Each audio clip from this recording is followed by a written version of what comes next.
Hello students, welcome back to e-learning classes of PNMRC High School. As you all know, we have started chapter 12 food for plants and animals, and we are left out with one topic on page number 84. So I request you all to open your textbooks and come on page number 84 so that we can start with the explanation. On page 84, we have completed first topic, that is food for animals, and in our today's video, we are going to start with the topic the food chain and the food web. आज के topic में हम food chain और food web के बारे में पढ़ेंगे और उन दोनों में क्या डिफरेंस है वो समझेंगे. So let's start with the explanation.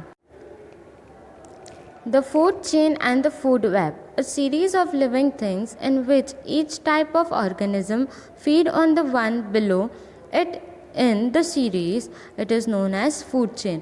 मतलब एक पूरी सीरीज़ होती है जिसमें लिविंग थिंग्स होती है, वो कोई भी ऑर्गेनिज्म पे फीड करती है जो उस सीरीज़ में आए, उसे हम क्या बोलते हैं, फूड चेन. बाजू में फूड चेन का डायग्राम है, आप देख सकते हो. That is if I start with earthworms tree के अंदर जो सॉइल होता है उसे कंज्यूम करते हैं. ट्रीज़ को सनलाइट चाहिए, सनलाइट ग्रास के लिए हेल्पफुल है. Then the grasshoppers depends upon that grass. जो स्पैरोज होती है वो ग्रास हॉपर्स या कोई इंसेक्ट्स खाती है, जो स्नेक होते हैं वो चिड़िया खाते हैं. तो ये जो सीरीज़ है वो क्या करती है, कंटिन्यू चलती रहती है. This series is known as food chain. For example, a plant uses the energy of the sun to make its own food. जैसे मैंने बोला, जो प्लांट है वो सन एनर्जी यूज़ करता है अपना खाना प्रिपेयर करने के लिए.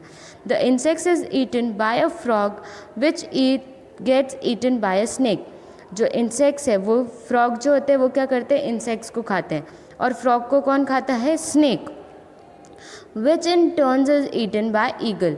और उसी स्नेक को बाद में ईगल खाता है. तो ये जो सीरीज़ है वो चलती रहती है और इसे हम क्या कहते हैं, फूड चेन.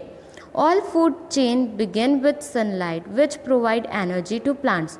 और ये जो फूड चेन है वो कहाँ से स्टार्ट होती है, सनलाइट से. और सनलाइट जो है वो क्या करती है, प्लांट्स को एनर्जी प्रोवाइड करती है. Plants form the next step in the chain followed by herbivores. और बाद में सनलाइट के बाद प्लांट्स है जो सेकेंड नंबर पे आते हैं. और उसे कौन कंज्यूम करता है, herbivores, carnivores and omnivores. Decomposers like microbes come at the end of the food chain. जो कंपोजर्स है जो लास्ट में एकदम आते हैं. डिकम्पोजर्स मतलब जो लेफ्ट आउट चीज़ें रह जाती है, that comes the last in the food chain. सबसे पहले क्या आती है, सनलाइट, देन प्लांट्स जिसके ऊपर हर्बीवोरस, कार्निवोरस, ओमनिवोरस डिपेंडेंट है, and then at last decomposers.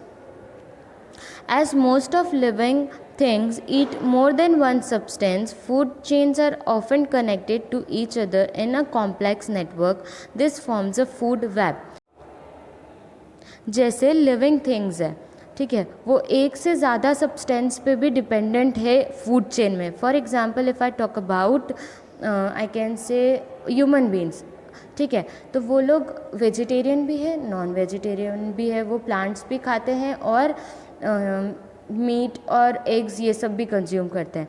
तो उनकी वजह से क्या होता है, जो फूड चेन है वो दोनों तरफ जाती है. तो एक जगह कनेक्ट नहीं कर सकते, वो दोनों जगह कनेक्ट होती है. तो वो थोड़ा कॉम्प्लेक्स हो जाता है, जिसे हम क्या कहते हैं, फूड वेब. वापस से एक बार रीड कर रही हूँ. एज मोस्ट लिविंग थिंग्स ईट मोर देन वन सब्सटेंस. जो लिविंग थिंग्स है या लिविंग बीइंग्स है वो एक से ज़्यादा सब्सटेंस कंज्यूम करते हैं, खाते हैं. Food chain are often connected to each other in a complex network. जिसकी वजह से जो फूड चेन है वो एक दूसरे से बहुत ही ज़्यादा कॉम्प्लिकेटेड नेटवर्क से कनेक्ट हो जाती है और फिर हम उसे बोलते हैं food web. I hope you are clear with food chain and food web and the series of food chain. Nature has designed multiple food webs which ensure that every living thing plays an important role. जो nature है उसने काफ़ी सारे food webs design किए हैं जो assurance देते हैं कि ये जो लिविंग थिंग्स है वो बहुत ही ज़्यादा इम्पॉर्टेंट रोल प्ले करती है लाइफ में.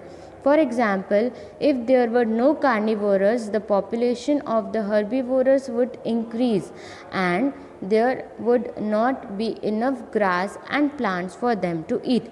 मतलब अगर कार्निवोरस होते ही नहीं तो हर्बीवोरस की पॉपुलेशन क्या हो जाती, बहुत ज़्यादा बढ़ जाती और उन हर्बीवोरस के पास सफिशिएंट ग्रास और प्लांट्स खाने के लिए होते ही नहीं. इसलिए कार्निवोरस और हर्बीवोरस दोनों ज़रूरी है.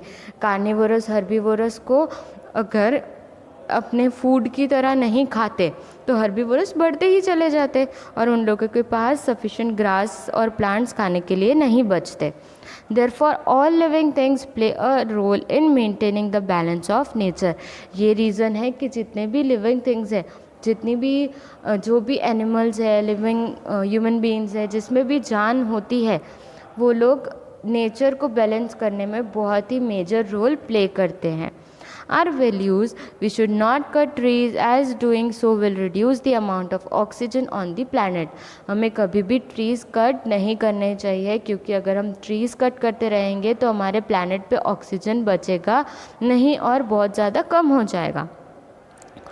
What will happen if trees are cut and no trees are left out on the earth? Just imagine अगर हम ट्रीज़ काटते ही रहेंगे और अर्थ पे ट्रीज़ बचेंगे ही नहीं तो फिर अर्थ की हालत कैसी होगी. अर्थ की हालत बहुत ज़्यादा वर्स्ट हो जाएगी. ह्यूमन बीइंग्स सर्वाइव ही नहीं कर पाएंगे. खाली ह्यूमन बीइंग्स नहीं, सारे लिविंग बीइंग्स है, सारी लिविंग थिंग्स है, वो सब सर्वाइव नहीं कर पाएगी. I hope you all are clear with the explanation of this chapter.